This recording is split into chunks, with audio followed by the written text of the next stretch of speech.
Assalamualaikum warahmatullahi wabarakatuh. Sebelumnya perkenalkan, saya Delia Kira. Saya salah satu mahasiswa Universitas Indonesia Membangun di prodi ilmu komunikasi dengan NIM 121123120034. Dan di sini saya akan sedikit menjelaskan terkait tugas saya di hari ini, yaitu komunikasi lintas budaya, teman-teman.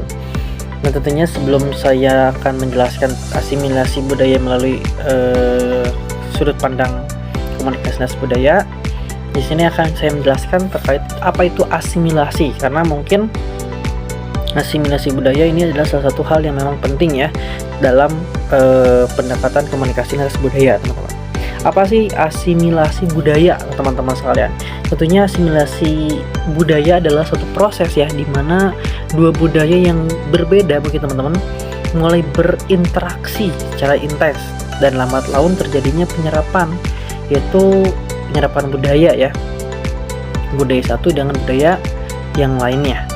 Nah, dalam konteks lintas budaya, apalagi asimilasi, dipahami sebagai hasil dari pertukaran simbolik, teman-teman, penyesuaian pola pikir, dan mungkin gaya komunikasi antara dua pihak dan dari latar budaya yang berbeda.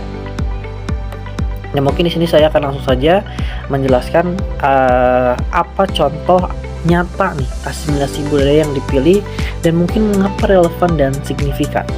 Ini pertanyaannya keren banget, teman-teman. Di sini saya akan mengangkat salah satu studi kasus, yaitu tentang pernikahan. Ya, mungkin kalau teman-teman sekalian cek juga, pernikahan sudah sering teman-teman lihat ya, apalagi budaya Jawa dengan budaya Kalimantan, budaya Jawa dengan budaya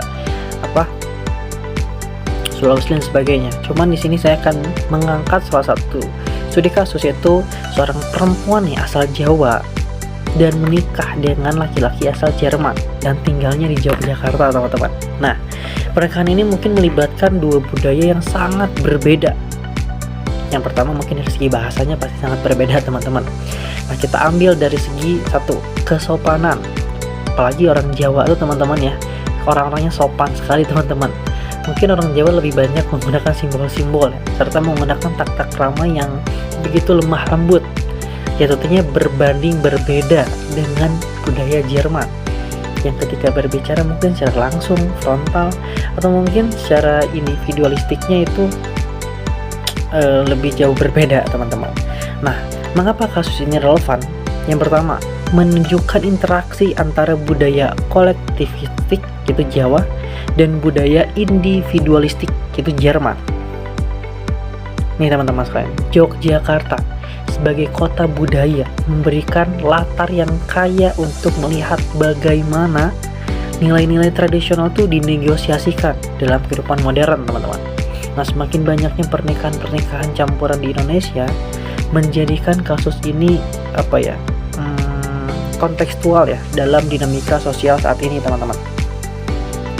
Lalu bagaimana proses komunikasi terjadi antara budaya dan dalam kasus tersebut ya? Ini, teman-teman sekalian, komunikasi antara pasangan ini tentunya pasti bertahap ya, berkembang melalui beberapa tahap-tahapnya. Pertama, mungkin pada awalnya komunikasi didominasi oleh kesalahpahaman karena perbedaan gaya berbicara. Sang istri mungkin cenderung menggunakan komunikasi tidak langsung karena orang-orang Jawa penuh dengan konotasi, sopan santun khas Jawa, dan bertolak belakang lagi dengan suaminya lebih suka secara langsung, lugas, berbasis logika, itu frontal, teman-teman. Nah, seiringnya waktu mereka mungkin mulai menyesuaikan cara komunikasi mereka ya. Sang suami mungkin mulai belajar memahami konteks sosial dan mungkin simbolik-simbolik dalam budaya Jawa, seperti pentingnya berbicara halus dan menjaga mimik wajah ketika berbicara, dan mungkin itu salah satu hal yang penting untuk suami bisa pahami dalam berada di kawasan Jawa ya. Dan mungkin juga sang istri orang Jawa bisa lebih menghargai gaya komunikasi yang lebih terbuka, teman-teman. Mungkin lebih terbuka ini atau lebih lebih ekspresif mungkin, teman-teman ya, serta belajar menyampaikan perasaan secara langsung karena orang-orang Jerman sukanya secara langsung. Nah, pentingnya, teman-teman, pentingnya dicatat bahwa mereka tidak hanya belajar bahasa, tetapi juga belajar tentang bahasa budaya, yakni cara memahami dunia berdasarkan latar belakang mereka masing-masing tentunya. Ini yang keempat teman-teman, apa sih tantangan atau hambatan komunikasi lintas budaya yang muncul di dalam studi kasus ini? Yang pasti tentunya tantangan terbesar muncul dari perbedaan nilai ya, nilai dasar dan persepsi terhadap peran keluarga, apalagi dalam satu rumah tangga harus saling memahami, menghargai, bahkan mengerti. Pasti teman-teman ada kesalahpahaman tentang peran gender, yaitu suami merasa tidak nyaman dengan harapan sosial dari keluarga istri, apalagi mengenai kepala keluarga yang tradisional gitu teman-teman. Dan bahasa nonverbal seperti ekspresi wajah atau gestur sering disalahartikan, terutama dalam situasi sosial dengan keluarga besar gitu ya. Apalagi ketika keluarga besar, istri cenderung menghindari konflik secara langsung, sementara sang laki-laki itu terbiasa mengemukakan ketidaksetujuan secara terbuka, langsung, frontal, dan kadang dianggap itu, menurut keluarga istri itu dianggap tidak sopan. Nah itu mungkin selain itu tekanan sosial juga pasti ada teman-teman. Tekanan sosial dari lingkungan sekitar kadang menimbulkan perasaan terkucilkan, terisolasi atau gaya hidup yang berbeda karena mungkin kurang normal gitu ya dalam kehidupan sehari-hari. Kelima teman-teman, apa dampak atau implikasi dalam jangka panjang terhadap masyarakat lokal gitu ya. Yang pertama mungkin pasti ada jangka panjangnya ya, pernikahan dicampuri dengan dua budaya memberikan kontribusi tentunya terhadap bentuknya masyarakat. Yang pertama nih, menurut saya pasti terbentuknya yang identitas yang hybrid ya. Anak-anak dari pernikahan ini tumbuh dengan identitas campuran, yaitu secara bilingual dan bikultural gitu teman-teman. Pasti berbeda ya dari dua satu seperti gitu.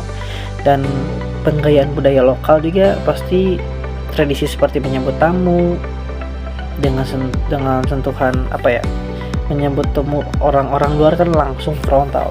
Hai guys, what's up guys gitu.